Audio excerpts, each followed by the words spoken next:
रजस्वलाचर्या यानी कि रजस्राव के टाइम यानी कि मेंस्ट्रुअल साइकिल के टाइम कुछ चीज़ें आचार्य ने वर्जित बताई हैं। उन्हें करने से आगे की जब माँ गर्भ का धारण करती है तो उन बच्चों में वो दोष प्रकोपित होते हैं। इसीलिए कुछ चीज़ें ऐसी बताई गई हैं जो रजस्राव के टाइम पीरियड के टाइम हमें नहीं करनी चाहिए। आइए देखते हैं वो क्या है। आचार्य सुश्रुत ने शारीरिक स्थान में बताया है कि कुछ ऐसे कर्म होते हैं जो रजस्वलाचर्या स्त्री उसका सेवन करती है तो उसका इफेक्ट जब गर्भ धारण करती है तो उसके बच्चे में होता है, जैसे कि दिवास्वप्न यानी कि दिन में सोने से तो जो बच्चा होता है वो स्वप्नशील होता है।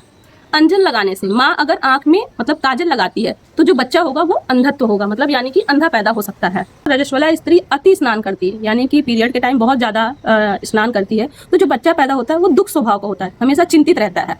अगर बहुत ज़्यादा कंघी करती है यानी कि अपने बालों को संवारती हैं तो जो बच्चा पैदा होता है उसमें खालित्य रोग यानी कि बाल झड़ते हैं। रजस्वला स्त्री जो है बहुत ज़्यादा बोलती हैं, अति बोलती हैं तो जो बच्चा होता है वो प्रलापी यानी कि बहुत ज़्यादा बच्चा भी बोलता है, अंट संट बोलता है, बिना मतलब की बातें बोलता है। अगर स्त्री जो है बहुत ज़्यादा वायु का सेवन करती हैं, धूप का सेवन करती है तो बच्चे में उन्माद नामक मानसिक रोग हो जाते हैं।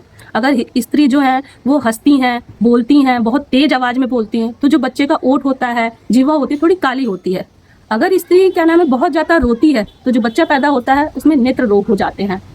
बहुत ज़्यादा सुनती है, किसी का बहुत ज़्यादा सुनती है तो जो बच्चा पैदा होगा उसको कान की या कोई बीमारी या बाधिर रोग हो जाते हैं। तो ये सब चीज़ें ध्यान दें। डॉक्टर दीदी की वीडियो अच्छी लगी तो लाइक फॉलो शेयर करें। Thank you.